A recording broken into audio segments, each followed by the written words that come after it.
আসসালামু আলাইকুম ওয়া রাহমাতুল্লাহি ওয়া বারাকাতুহু।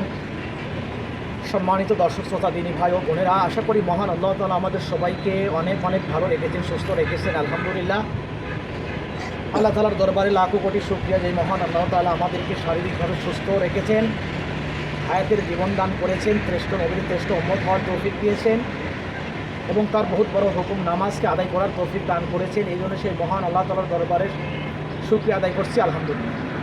এবং লাখো কোটি দরুদ সেই রাসূলের উপরে, যাকে সৃষ্টি করে মহান আল্লাহ তাআলা আসমান জমিনের সম্মান, ইজ্জত, মর্যাদা, মর্তবা ইত্যাদি বহু গুণে বাড়িয়ে দিয়েছেন সেই রাসূলের উপর, যিনি ছিলেন সাইয়্যিদুল মুরসালিন, খাতামান নাবিয়িন, রাহমাতাল লিল আলামিন, যার আলোয় আলোকিত হয়েছে সারা বিশ্ব।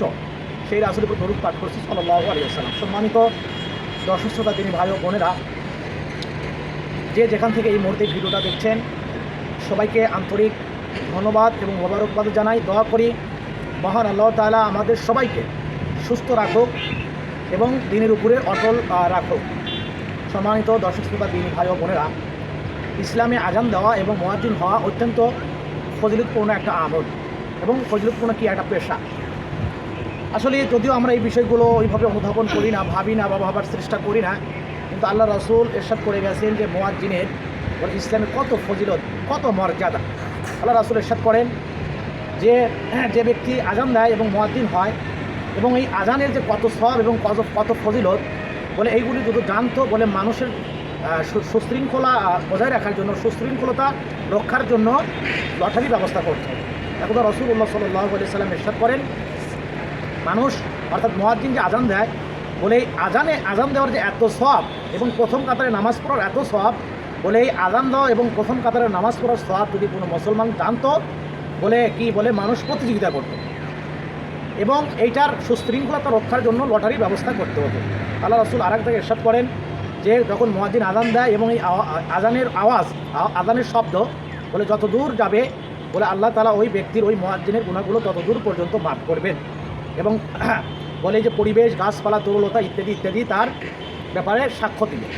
এই জন্য আমাদের উচিত বলে মুয়াজ্জিন হওয়ার চেষ্টা করা। অন্ততপক্ষে আমাদের গ্রামে মহল্লার মধ্যে অনেক সময় দেখা যায় যে আজানের লোক পাওয়া যায় না, অথবা দেখা যায় যে মুয়াজ্জিন সাহেব ছুটির মধ্যে থাকে, তো বলে সেই সময় আমাদের সামনে একটা সুবর্ণ সুযোগ আছে। যদিও আমাদের হয়তো আজান দেওয়ার ধরন ততটা ভালো না বা আমরা অত সুন্দরভাবে আজান দিতেও পারি না, কিন্তু আমরা যখন খালেস নিয়তে একমাত্র আল্লাহ তাআলার রেজামন্দির জন্য, আল্লাহ তাআলার রাজি এবং খুশি করার জন্য আমরা খালেস নিয়তে তাকওয়ার সাথে আজান দেব, তো হতে পারে যে এই আজানের বিনিময়ে মহান আল্লাহ তাআলা আমাদেরকে জান্নাতে উচ্চ স্থান দান করবেন।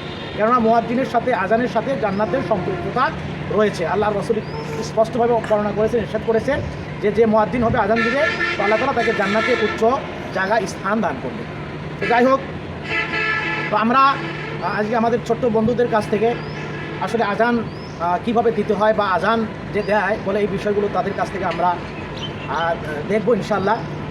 তো ভিডিওটি অবশ্যই যদি ভালো লাগে লাইক করবেন, মন্তব্য জানাতে ভুলবেন না এবং দিন প্রচার উদ্দেশ্যে ভিডিওটি শেয়ার করার বিশেষভাবে অনুরোধ জানানো হচ্ছে। তো চলুন কথা না বাড়িয়ে আমরা আমাদের মূল ভিডিওতে, অর্থাৎ আমরা আজকে আমাদের ছোট্ট বন্ধুর থেকে কি আমরা এইভাবে আজান দেখি এবং শুনি।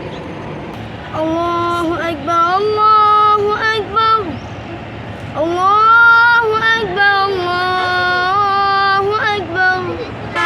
আশহাদু আন লা ইলাহা ইল্লাল্লাহ, আশহাদু আন লা ইলাহা ইল্লাল্লাহ,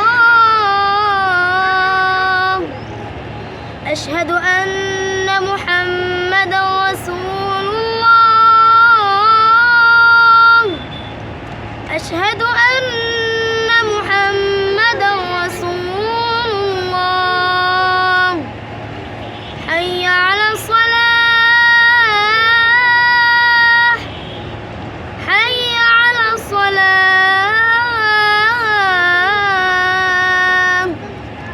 হাইয়া আলাল ফালাহ,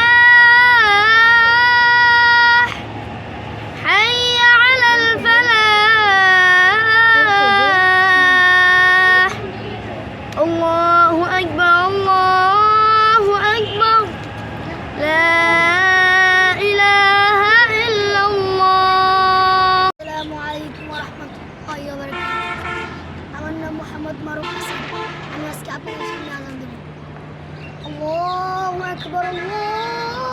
أكبر الله أكبر الله أكبر أشهد أن لا إله إلا الله